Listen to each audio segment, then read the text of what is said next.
BA final के बच्चों का स्वागत। मैं अलका जैन से आचार्य हिंदी राजकीय महाविद्यालय किशनगढ़ से। बच्चों, गत कालांश में हमने कवि हरिओत जी की कविता प्रिय प्रवास से पढ़ रहे थे इंद्र का गर्व हरण। हमने 20 पद तक क्या व्याख्या कर दी थी। अब हम आगे बढ़ेंगे 21वें पद्यांश से। बच्चों, हम पढ़ रहे थे कि किस प्रकार उद्धव जो है जब कृष्ण के भेजने पर, मथुरा से कृष्ण के भेजने पर जो संदेश वाहक बनकर गोकुल गए, तो वहाँ पर गोप कुमारों ने उन्हें पिछली घटनाओं के मधुर स्मरण सुनाए और जब वर्षा का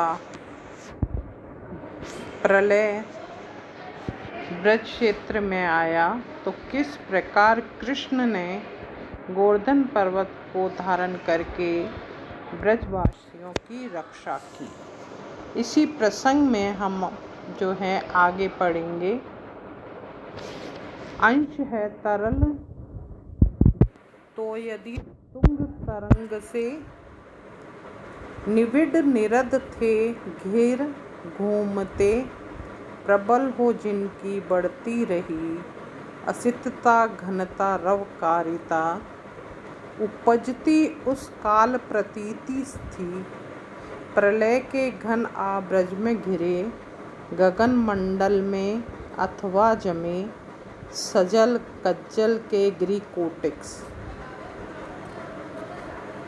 ब्रज क्षेत्र की उसी अतिवृष्टि का चित्रण गोप कुमार उद्धव के सामने कर रहे हैं और बता रहे हैं कि किस प्रकार जब समुद्र में घनघोर जो है बादलों के झुंड के समान जो चंचल लहरें उठती हैं, वैसी समुद्र की लहरों के समान बादल जो हैं वो भी उमड़ घुमड़ कर जो है आ रहे थे, जो निबिड़ निरद थे घिर घूमते, जो कि चारों ओर से उन्होंने घेर लिया था, जो अत्यंत काले थे, प्रबल हो जिनकी बढ़ती रही, असितता घनता रवकारिता।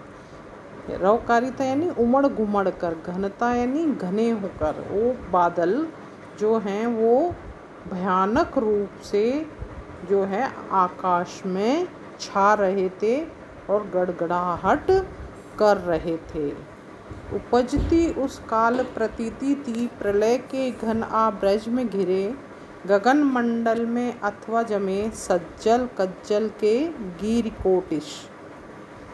गिरिकोटिश यानी करोड़ों पर्वत। उस समय ऐसा लग रहा था मानो कि पूरे ब्रज प्रदेश में प्रलय के घना ब्रज में गिरे, के ब्रज में जो है प्रलय के बादल घिर आए हैं।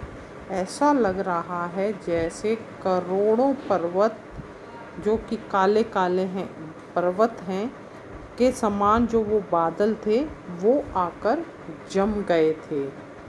इस तरह बादलों की सघनता, व्यापकता, विशालता और भयानकता का चित्रण जो है कवि यहाँ कर रहा है। आगे देखिए, पतित थी ब्रज भू पर हो रही, प्रतिघटी उर दारक दामिनी, असह थी इतनी गुरु गर्जना, सह न सकता था पविकर्ण भी। पविकर्ण मतलब कठोर कर्ण, यानी जो आवाज़, तेज आवाज़ को न सहन कर पाए, वो कठोर कर्ण को भी असहनीय थी। पतित थी ब्रज भू पर हो रही, ब्रज की भूमि पर जो है वो बादल उमड़ घुमड़ कर बिजली गिरा रहे थे और ये गर्जन इतनी भयंकर थी कि जो हृदय को दहला देती थी। प्रतिघटी उर्दारक दामिनी, उर्दारक दामिनी यानी वो बिजली जो है, और यानी हृदय दारक यानी दहकाना जो है वो दहका रही थी। ऐसह थी इतनी गुरु गर्जना, और ये जो गर्जना है, गुरु यानी बहुत बड़ी बहुत विशाल, वो जो गर्जना है वो असहनीय थी। सह न सकता था पवि कर्ण भी, जिसकी गर्जना की आवाज़ जो है इतनी कठोर थी कि जो है वज्र के समान जो कर्ण हैं, या जो कानों वाले हैं, जो कठोर कानों वाले हैं, वो भी जो है उसकी गर्जना को सहन नहीं कर पा रहे थे।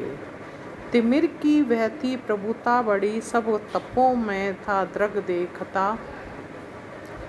चमकता वर वासर था बना, असितता खनी वाद्र कुहू निशा। और उस समय तिमिर की वह थी प्रभुता बड़ी, अंधकार की जो प्रभुता है या साम्राज्य है वो इतना अधिक बढ़ चुका था, चारों ओर घना जो है अंधेरा छा गया था, और जिसके कारण जो आँखों से भी तमों में था दृग देखता, यानी आँखों से जब देखते थे तो अंधकार ही अंधकार दिखाई दे रहा था। चमकता वर वासर था बना, यानी भरे दिन में जब खूब सुंदर प्रकाश रहता है, ऐसे में जो बादलों का छाना था उसने इस तरह का वातावरण बना दिया था मानो अमावस की रात, तो अमावस की रात्रि के समान जो है कालिमा छा गई थी। अस्तित्वता घनी भाद्र निशा, जो है पूरी जैसे रात्रि में अमावस की रात काली घनी अंधेरा कर देती है, वैसा अंधेरा बादलों की घनघोर घटा से हो गया था। आगे देखिए, प्रथम बूंद पड़ी ध्वनि बांध के, फिर लगा पड़ने जल वेग से। प्रलय कालिक सर्व समा दिखा, बरसता जल मूसलधार था। जलद नाद प्रभंजन गर्जना, विकट शब्द वहाँ जल प्रपात था। कर प्रकंपित पीवर प्राण को, भर गया ब्रज भूतल मध्य था। अब देखिए वही घनघोर घटा जो है वो छाई, और अब क्या करने लगी, जल की वर्षा करने लगी। और क्या है कि प्रथम बूंद पड़ी ध्वनि बांध के, यानी पहली बूंद जो है वो पूरे ध्वनि के साथ गिरने लगी, और धीरे धीरे वो बड़े वेग से जल वर्षा होने लगी। जल वर्षा मूसलाधार हो गई थी, और प्रलय का जो है ऐसे लग रहा था सारा समा जो है वो प्रलयकारी हो रहा था। कहने का मतलब है कि मेघों के द्वारा जो मूसलाधार वर्षा है वो सारे वातावरण को भयानक बना रही थी। अगला पद देखिए, जलद नाद प्रभंजन गर्जना, विकट शब्द महाजलपात का। कर प्रकाश प्रकंपित पीवर प्राण को, भर गया ब्रज भूतल मध्य था। उस समय जो है चारों ओर मेघों का भयंकर गड़गड़ाहट हो रही थी, और आंधी तूफान जो हैं वो भी चल रहे थे, और साथ ही तेजी से बारिश भी हो रही थी। और वो बारिश की जो ध्वनि है वो बहुत ही विकट थी, और ये सारी घनघोर घटा जो है ऐसी थी जो मजबूत हृदय वाले को भी कंपा देती थी, भयभीत कर रही थी। जिसके बाद वो पानी जो जल की वर्षा है उसने पूरी ब्रज भूमि को आतंकित कर दिया था, यानी चारों ओर ब्रज भूमि को सराबोर कर दिया था। आश्चर्य यह है कि धरती पर जब मेघ गर्जना और आंधी बारिश और सब जल वर्षण का जो एक साथ ध्वनन होता है, तो वह ध्वनन जो है बहुत ही जो है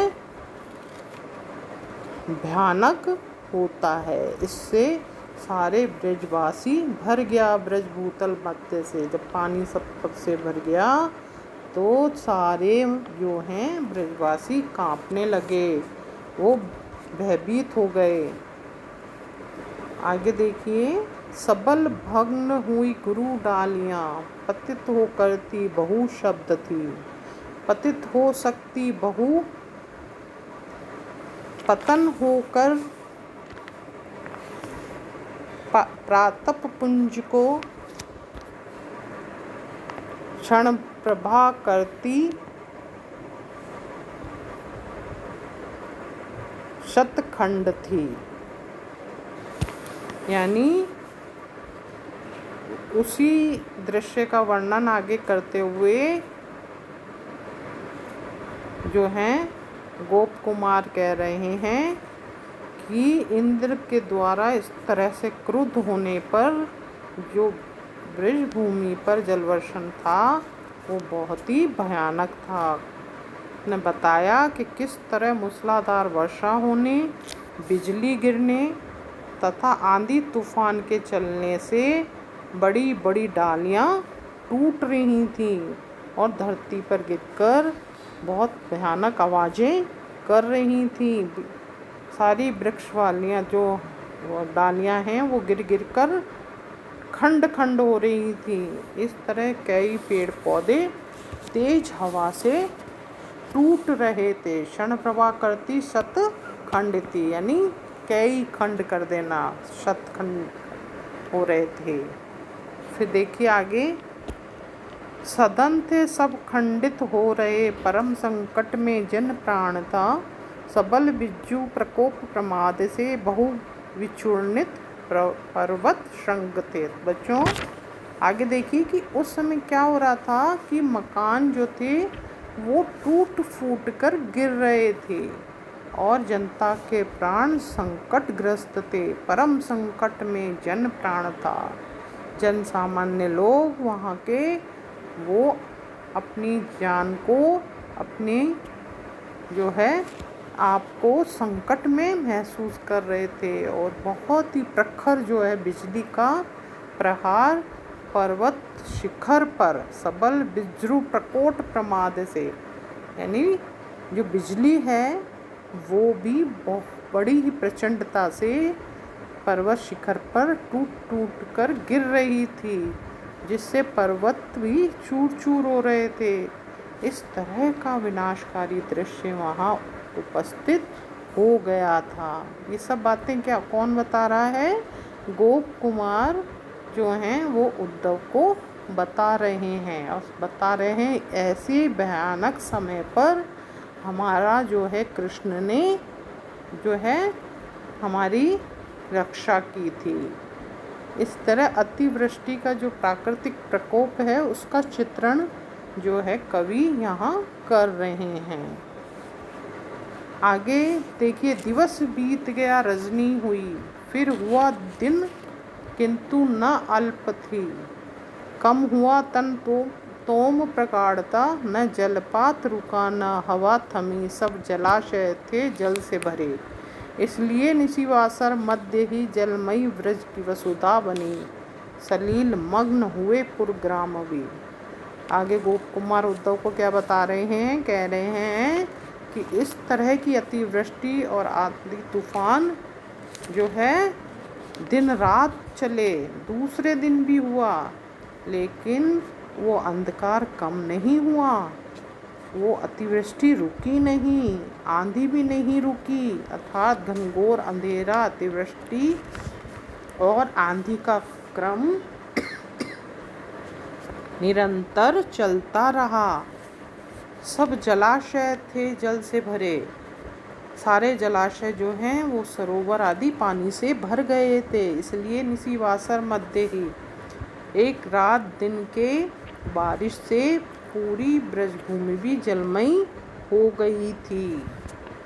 जलमयी ब्रज की वसुधा बनी, सलिल मग्न हुए पूरे ग्राम भी, यानी आसपास के गांव सब पानी में जलमग्न हो गए थे। यानी जल का प्रवाह इतना तेज और प्रचंड था कि चारों ओर बाढ़ सा दृश्य हो गया था। आगे देखिए, सर बने बहु विस्तृत ताल से, बन गया सर था लघु गर्त भी, बहु तरंगमयी गुरुकु नादिनी, जलधि तुल्य बनी रवि नंदिनी।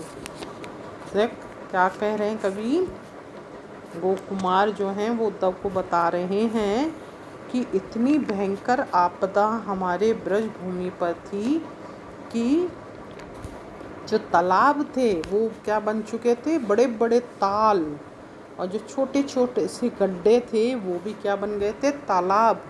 और जो यमुना नदी की तरंगे थी वो उफान में पर थी और बहुत तेज आवाज़ करती हुई बह रही थी। ऐसे लग रहा था मानो समुद्र ने का जो है ये विशाल रूप जो है वो क्रंदन कर रहा है, आवाज़ें कर रहा है। तदपि था पड़ता जल्व पूर्वस्था, इसलिए अति व्याकुलता बढ़ी। विपुल लोक गए ब्रज भूप के निकट, व्यस्त समस्त अधीर हो। और इतना भयंकर जल प्लावन और जल वर्षण था कि लगातार तेज गति से वो बरस रहा था। ऐसे में हम सब ब्रजवासी बहुत ही व्याकुल हो गए थे, बहुत से लोग अधीर हो गए थे। ऐसी स्थिति में विपुल लोक गए ब्रज भूप के निकट, व्यस्त समस्त अधीर हो। सारे ब्रजवासी जो हैं वो ब्रजराज नंद के पास गए और अपनी जो है अधीरता उनको बताई। कहने का मतलब है कि अतिवृष्टि में कौन जो है मदद कर सकता था, ब्रज के राजा नंद। अब आगे देखिए, प्रकृति को कुपिता भवलोक के, प्रथम से ब्रज भूपति व्यग्रते, विपुल लोक समागत देख के बढ़ गई उनकी वह व्यग्रता। यानी ब्रजवासी ही नहीं, ब्रज राज भी जो हैं, ब्रज के राजा नंद भी जो हैं, इस दृश्य को देखकर भयभीत थे। कोई भी जो है इस डर से जो है वंचित नहीं था। सभी ब्रजराजी जो हैं ब्रजवासी व्याकुल थे। इस तरह ब्रजराज ने नंद ने ब्रजवासियों को भी अपनी ओर आता देखकर उनकी व्याकुलता और भी बढ़ गई थी। विपुल लोक समागत देख के बढ़ गई उनकी व्यग्रता। उस समय पर न सोच सके नृप एक भी, उचित यत्न विपत्ति विनाश का। अपर जो उस ठोर बहु यज्ञ थे, न वह भी शुभ सम्मति दे सके। उस समय ब्रजवासी जितने भी आए थे, इस तरह के संकट के समय किसी को भी कोई उचित उपाय नहीं सूझ रहा था। सभी समझदार और ज्ञानी लोग भी जो हैं कोई भी सम्मति, कोई शुभ उपाय या शुभ सम्मति नहीं दे पा रहे थे। आशय यह है कि ऐसी विपत्ति के निवारण के लिए कोई भी उपाय किसी को भी नहीं सूझ रहा था। इस तरह अतिवृष्टि का चित्रण करते हुए ब्रजराज और ब्रजवासियों की विकलता का चित्रण कवि यहाँ कर रहा है। बच्चों, यहाँ वही अनुप्रास, यमक और परिकर, अलंकार, धुत, विलंबित छंदों का प्रयोग निरंतर जो है हर पदों में होता चला आया है। इस तरह जो है इंद्र के गर्भहरण का चित्रण जो है कवि अरियोज जी गोप कुमार के माध्यम से जो है कर रहे हैं। बहुत ही सुंदर चित्रण है। ऐसे जो चित्रण किया है जिसका बिंब पाठक के सामने सचित्र दिखाई सा पड़ता है। धन्यवाद बच्चों। आगे हम अगले पद से पढ़ेंगे, 35वें पद से अगले कालांश में। धन्यवाद।